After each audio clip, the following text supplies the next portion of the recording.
you for being here with us today. It's been a beautiful day so far. How are you, Isabella? I am going well. I'm excited, but I'm tired. It's been a long day, but I've enjoyed the conference so far. So I'm excited about this particular panel. Lovely. And how has the conference been for you so far? It's been quite informative, to be quite honest. There's a lot of current information that's out there, and it's been displayed in a way that, you know, it's easier to understand for a layperson myself. I'm not a medical doctor, but there's a lot of good information out there, and there's a lot of what gets me excited is that so much progress has been made over the years, and it's really good to see. Really good to see. I'm glad, you know, there's been lots of changes and, you know, care for people that have this particular blood disorder. Yeah. How are you, Nathalie? I'm good, thanks. I was trying to join through Woover and it just wasn't happening. So I clicked on the join Zoom and then I got in here and I could see you and Isabella talking, but it seems like you could not hear me because I was asking. Oh, no. No, we couldn't. And then I was promoted as a panelist. So yes, here I am. All right. I'm just maybe we can start the conversation as we wait for the other panelists to join us. Thank you for joining us here today, and thank you for the great work that you do as carers, caring for people who are living with sickle cell. And I'm going to start with you, Nathalie. What has the experience been for you as a carer? Okay, so the experience for me from the very beginning, you know, it's hard. You know, why is it hard? Is that, you know, any woman, you know, when you learn that you are pregnant, you're expecting a baby, you know, there's so much excitement, there's so much hope and expectancy, and you know, you're just thinking, you know, if you if you didn't do well, if you didn't do too well with the first one, you know, you didn't scar them too much, you scarred them a little bit, you definitely want to do better with the next one. You know, there's so much hope. And when this particular diagnosis comes, you find that life, you know, your life expectations, I mean, not just for yourself and for this, you know, precious being who's in your care, definitely changes. And in terms of that roller coaster, you know, getting to understand what the condition is, you know, I will definitely say for myself, the first 3 years, constant anxiety, and who knows, maybe I was also dealing with postnatal depression, you know, that's definitely, I definitely don't discount that.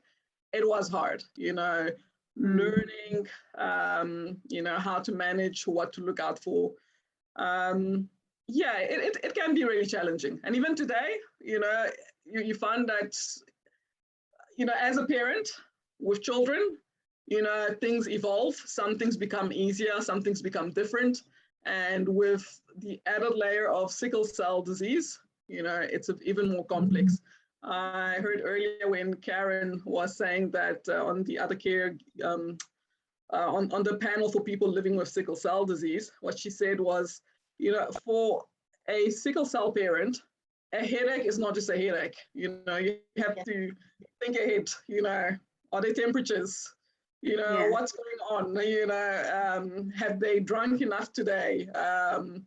What was the weather like? You know, I remember the early years where I would basically swear by the weather. You know, I would get intense anxiety when, you know, it looked as it is right now in Melbourne, which is a bit gloomy, you know, and yeah, having to deal with all of those things, you know, it is hard. And then you just wonder, you know, what is the future going to be like for my child? Because, you know, it has been going on for so long. At what age did you get the diagnosis?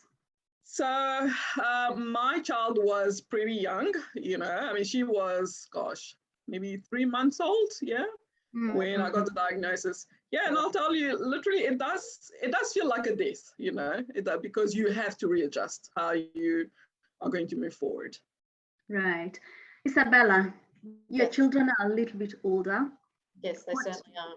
What has the experience this far been like from the diagnosis, and at what age did you get the diagnosis?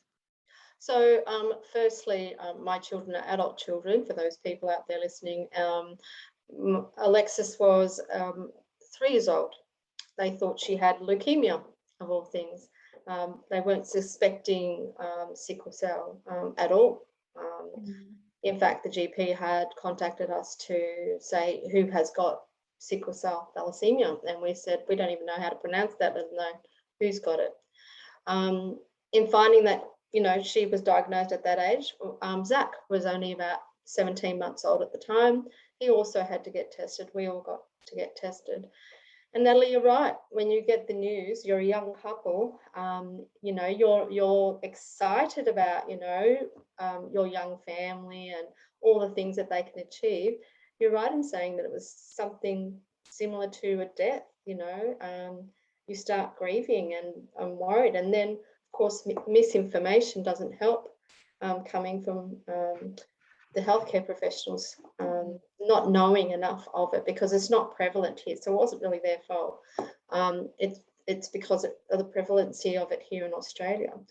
And I guess they were relating it to different cultural groups as well. So when they saw us with a European background, they weren't expecting, you know, the diagnosis that they were telling us about. Yeah. Basically, that's how I felt, the same as you, Nathalie, at that time. And not knowing about it. It's even interesting. It's interesting when you say that, you know, looking at your European background, because my feeling at the time was, oh my gosh, you know, we've just moved here. Yeah. And I think I knew that it was a rare disease here in Australia. And all I'm thinking, how is my child going to be cared for? You know, do we have to move? You know, we probably would even be better off in Africa. I was thinking, you know, maybe, you know, we should move to the US because, and then yes, don't, and and at the time, you know, don't get on the internet because, you know, you will wrestle with all your feelings of, you know, is this really happening? Because yes, I went through a lot of that, you know, maybe, you know, they just got it wrong. Maybe this is not, you know, this is just not true. And the internet does not help, you know, with all, you know, with everyone's experience, which can be really personal and different. And because that's also the thing with sickle cell disease, no one experience is really the same. Yes, exactly, you know, right. I have two children. Yeah, and they both have different experiences. Yeah, absolutely. Yeah. Right. And so as the carer, as a mother, you're worried and you're constantly wanting to look after your child, you know, as that child's caregiver. But now when there's sickle cell on top of it, how do you look after yourself so then you can be able to look after the people that you're caring for? I'll start with you, Isabella. I guess you don't think about yourself. I didn't think about myself. I think that when you had young children with this particular blood disorder and, you know, having sickling crisis, and then, or even just going for, you know, a blood test or, you know, something as simple as that, you always had to have a smile on your face. You always had to be that sense of, you know, making sure that your children weren't worried, because if you look worried, they would be worried. So you'd always say, okay, no, that's okay. You know, it's going to be fine. Just really quickly, always with a smile on your face. So you don't really have time to sort of think about yourself, because you're always worried about, you know, your children, other people, how they're feeling, rather than how you're feeling, you know. And yeah, how do I look after myself now as an adult? I guess, do I still have time? I do give myself a little bit of time and enjoy, you know, some things in my life that make me smile. I love sport, so, you know, I'm a part of, you know, sport as well. But I'm always there in the back of my mind going, will they still need help? You know, do they need help? Yep, I better go. So yeah, Nathalie, something to make yourself relaxed. Yeah. Yeah, Nathalie, how do you look after you? Okay. Yeah. So if I go back to the beginning, I'd say, yeah, a few things have definitely changed. In the beginning, it was hard. You know, I definitely felt like I was just living in a constant state of anxiety. And yes, like Isabella says, you know, it's up to you, yeah, to, you know, to give your child that reassurance, even though you're not okay, but you have to present as okay, you know, so that, you know, it becomes easier for them as well. And over the years, as I've learned more, you know, and I will definitely say, and that's probably where advocacy starts, you know, self-advocacy, you know, learn more about the condition so you know how to manage, you know, the different symptoms, and you are aware of what to look for, you know, just to lessen that anxiety. So over the years, I mean, there are things that I always enjoyed, you know, it will be, you know, reading books, or yes, also, you know, doing exercise. Yeah, I do enjoy that. So yeah, you know, those things do help. They do help, but yeah, it's just, you know, it's a constant. You don't even think about it. You just it's one of those things. You know, when it happens for me, for example, now it's if there is something that has to do with ACD at that point of my child, you know, we pull it out. It's kind of like, you know, a drawer, you know, pulling out a box out of a drawer. We pull it out, we deal with it, and then, you know, we just, yeah, we move on, because at the end of the day, what I also want for her is that, you know, she knows that she can still live with this, even though there are times when it is challenging, and we're not going to discount that or ignore it. But, you know, life, you do also have to, yes, look after yourself, and I have to also provide that example. Yeah, true. Isabella, I'm just curious, what has been one of the moments that has stuck with you? Because, and I ask this question because I want a parent who's listening to us to know that no matter how hard it looks, you know, you go through it and you come on the other side. What is that one moment for you that you remember, other than the moment of diagnosis?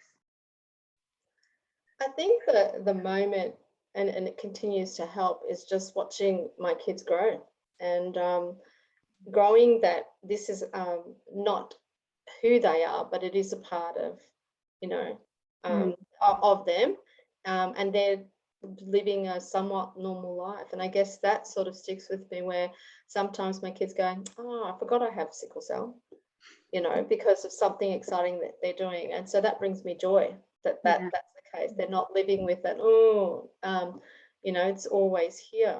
I guess in the back of their minds it might be there, but the thing that sticks with me is when they say, oh, I forgot I had sickle cell, I should, you know, make sure that I'm doing the right thing. So that, I guess that's probably a big positive for me, that they are living a good life no matter what. And we're very lucky here in Australia, where the healthcare system can provide that sense of security for them, and being able to live a normal life. What about you, Nathalie? What has been that moment that has stayed with you?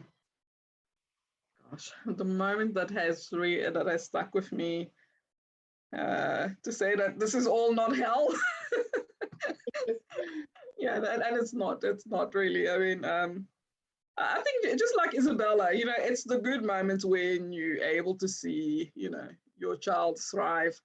You know, so for example, I know for a lot of parents who, you know, whose children have sickle cell disease, you know, there will be, just like all of us do, you know, we'll be very protective over, you know, some of the things that, you know, the children can do, you know, like swimming, or, you know, when it's cold outside, oh, probably don't go. You know, we've gotten to the point where, you know, my child, for example, I remember one episode where we had actually been in the hospital.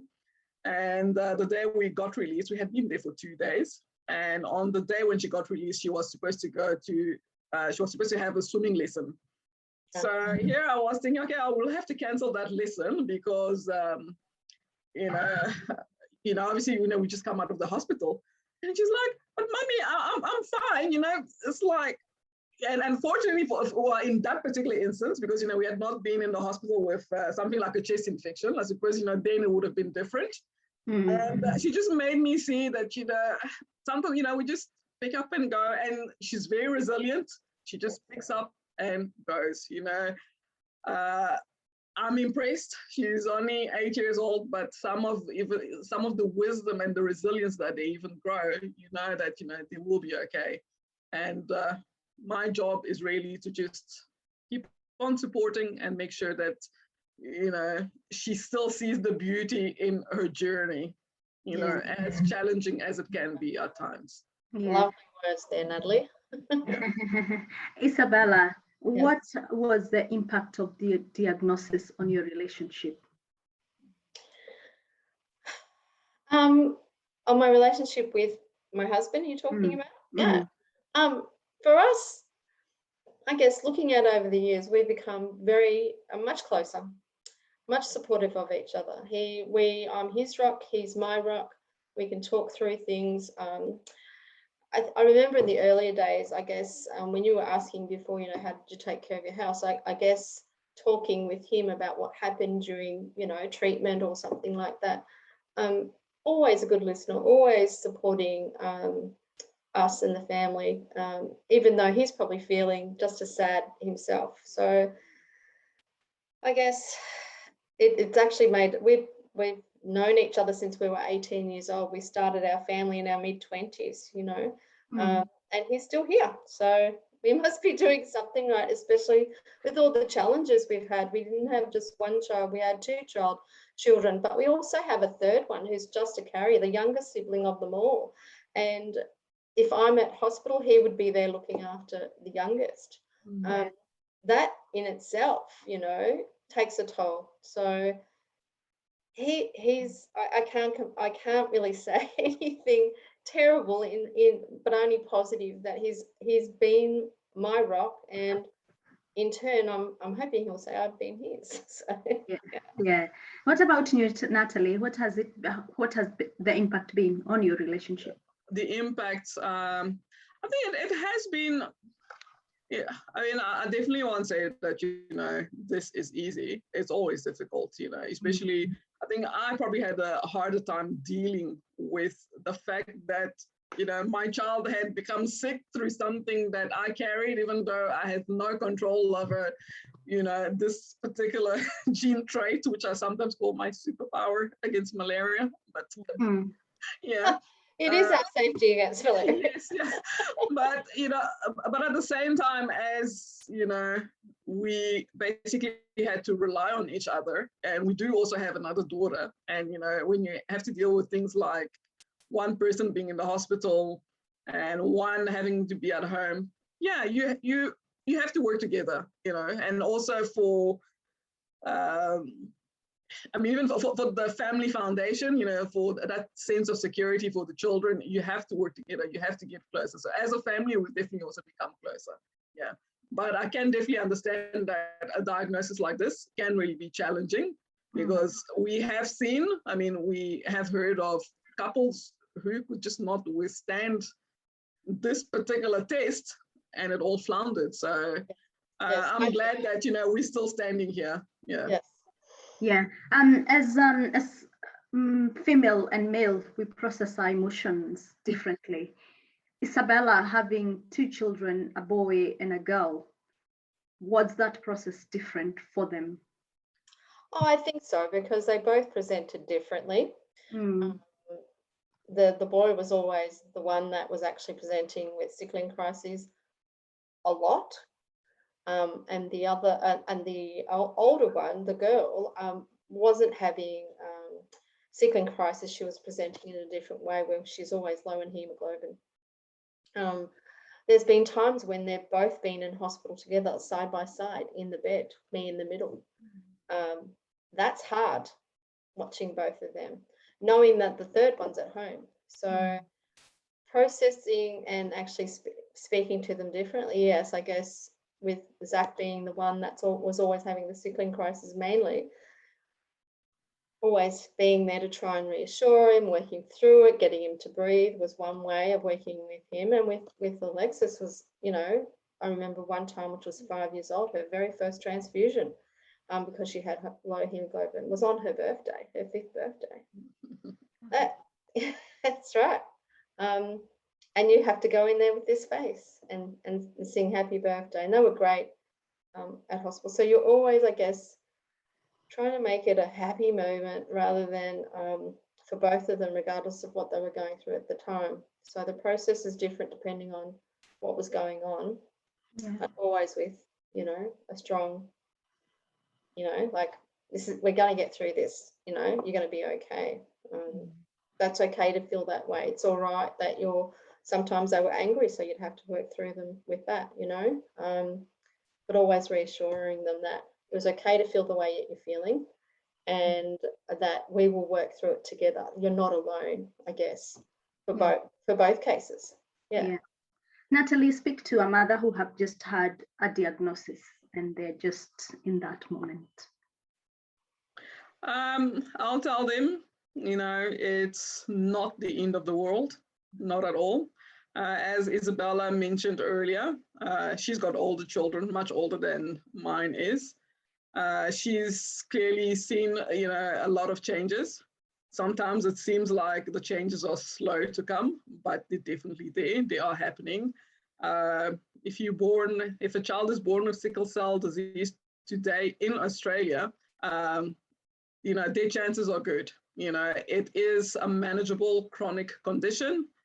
I would say, you know, to that mom, educate yourself. You know, your child is still the same, you know, beautiful child that you had hoped for, you know, and treat them as such, you know, be there for them.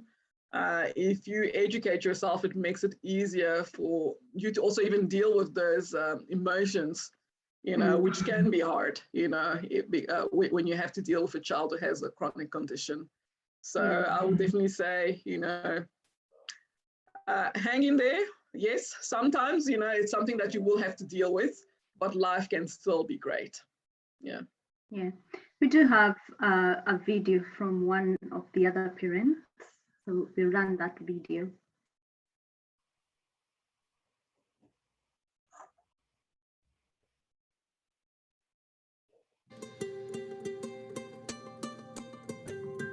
Okay, my name is Sylvia B Mwansa, or simply Sunshine Sylvia. The name that I have become, the name that has become to be known because of my sunshine nature and the energy that I derive from the sun. So as a caregiver of my son, who is a warrior, he's 32 years old and is going to be 33 this December. Being a caregiver of a warrior has really given me energy to do things that I normally would not be doing.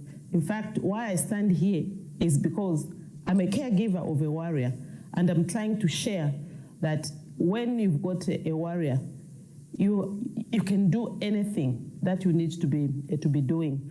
But one thing that you need to be doing is really paying attention to the needs of the warrior, and especially if your warrior is young. Because what I used to do when my son was young is not what I do now. But as a caregiver, you really have to pay attention to see that there are these changes that are happening, or some, you know, a child is in pain.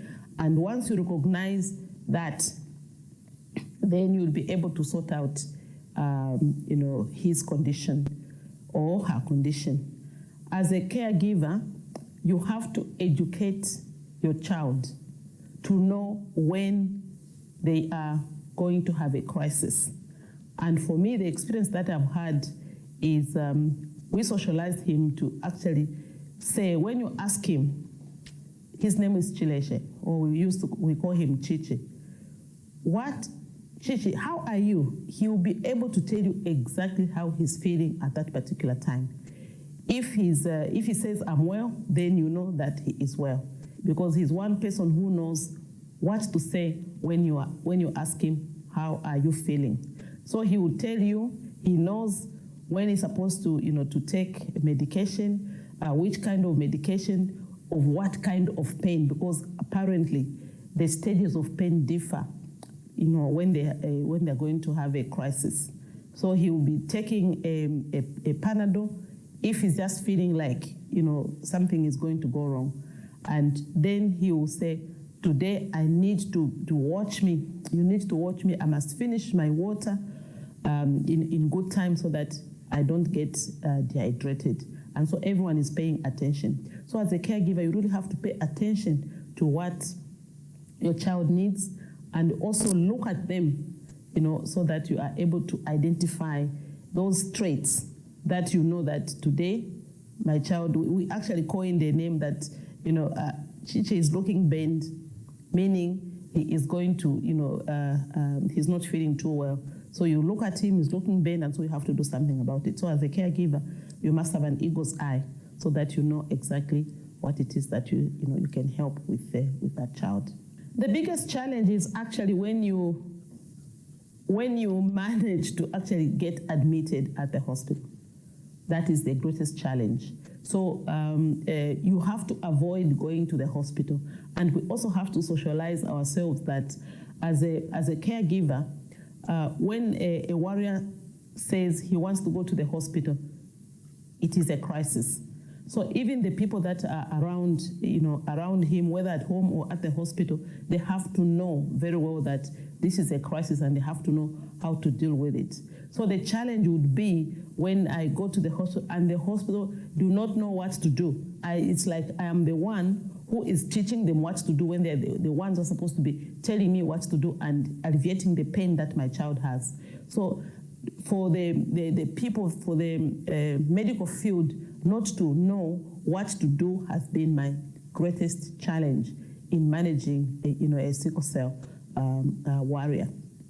And that's the most challenging time. And I think all the, because I've been doing this for the last 32 years, so I really know that, the biggest challenge is when you get to the hospital and then the hospital do not know what to do or what to expect. And then you get disappointed because they are not doing exactly what you need or what the other doctor told you that this is what you're doing. So you are the one that is teaching them to do the things that the doctor or the hospital or the nurse is supposed to be telling you. And also the other challenge is them prescribing the medication, which you know that this medication will not work. So they will not listen to you because they are looking down at you to say, this is not what you need. Meantime, you really are the one who knows. You're the one who is a lifesaver for those, because the hospitals really are not lifesavers. The caregiver is a lifesaver because they know where this child is coming from and where it's going and what they need to do at any particular moment. What has been my greatest, achievement is that I have socialized all my family members to know and learn about sickle cell anemia. And it's just not learning about sickle cell anemia, even getting to know what trait are they carrying. So when Chichi is not feeling well, everybody gets concerned. Everybody, they know what to do. Even if I'm not there, they know what to do with him. So that for me, bringing the family together and socializing the family to know what to do when he's got a crisis has been my greatest achievement, where everyone knows what to do in terms of when my son has got a crisis or is not feeling well, and just to encourage him what kind of food, what kind of games that he can play, what the limitations that he has, so everyone knows, so that they don't treat him as somebody who is who's got something that people should be scared of. So that for me, because we treat him as just a normal child, because he is normal. It's only the limitations that he cannot do that takes it to be a difference. And for me, that has been my greatest achievement in terms of taking care of my warrior. Actually, I wouldn't have.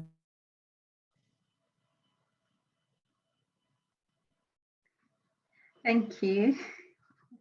Okay, I don't know what happened there. I don't know what happened there. Thank you, Tim. Thank you for being here. Appreciate it. Thank you. Thank you, Anastasia. It was good. Thank you. Bye. Bye. See you later. I'm still here, Isabella. I'm not sure what happened. Yeah, I don't know what happened either. And that was actually a good video, to be honest. So that's I would have loved if she was actually live, because you could actually have a good discussion with her. She was very good. All right, let's go to yoga.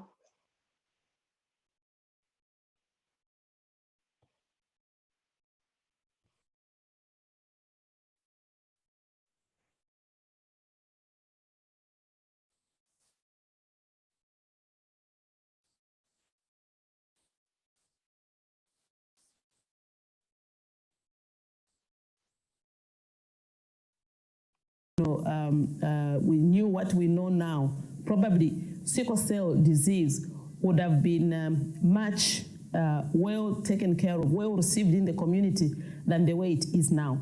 Because they think that, somebody with sickle cell, there's something wrong with them, they are not going to live, there's stigma, there's all these things that goes on. But if I knew that time, and I have the same knowledge that I have today, I would have been able to sensitize people and say sickle cell was just a condition like any other, and warriors are just as good children as anyone else. So that's what I would have done better. I would have been more able to sensitize people about sickle cell, and also probably if we knew then, by now we would have been having a hospital or a ward that is dedicated to warriors, so that we are able to take care of them. Because most mothers actually, when you've got a warrior and then there are all these admissions, it's like you live in the hospital. So we needed to actually know that or to make sure that the policies surrounding sickle cell were those ones that were that have got good conditions, where we have got a dedicated ward, a dedicated attention, and also a dedicated pharmacy for them, so that when they feel like they've got pain in the back, they've got a chair that supports that. When they've got a pain in the leg, there is where they can lift the leg that would be able to help them. When they've got sores on all these facilities that are there, but not where it comes where somebody has got a sore because of the sickling. They look at them with some wild eyes as if there's really something wrong with them. So we would have managed to sensitize and get to a place whereby sickle cell is a crisis, just the way it's a crisis. And I really get so angry when when somebody who has got sickle cell and they are saying, no, they can't give them certain medications. They think that they're addicted. I would have changed that if I knew earlier, because addiction comes when the doctors don't understand the kind of pain that the warriors have.